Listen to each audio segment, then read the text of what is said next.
ఉపవాసం, ఆహారం తీసుకోకుండా ఉండడం. ఇది యోగమా భోగమా? ఉపవాసం ఒక భోగం. ఆహార పదార్థాన్ని తీసుకుంటే ఇది కూడా భోగమే. పరిమితిని మించి తీసుకుంటే రోగకారకం అవుతుంది.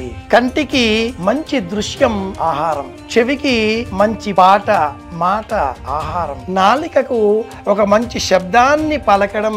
శ్రీమాత్రే నమః.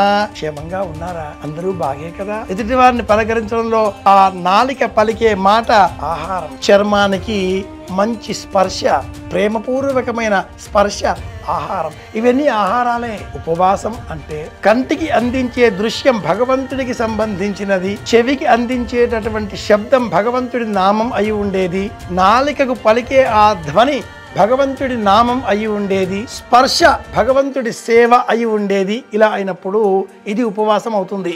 ఉపవాసం అనగానే శనివారం ఉపవాసం, బుధవారం ఉపవాసం, వారాల పేర్లతో వారి వారి ఇష్టదైవాల కోసం గురువారం ఉపవాసం, ఒక పూట భోజనం ఇలా చెబుతూ ఉంటారు. పక్షులు ఉదయమే లేచి ఆహారం స్వీకరిస్తాయి. రోజంతా తింటాయా? పని పాట లేకుండా మనమే తినడమే ఒక ఉద్యమంగా ఆహారాన్ని స్వీకరించి ఒబేసిటీ అనే రోగానికి గురి అవుతున్నాం. తీసుకోవలసిన ఆహారం మెదడుకు సంబంధించింది అయి ఉంటుంది.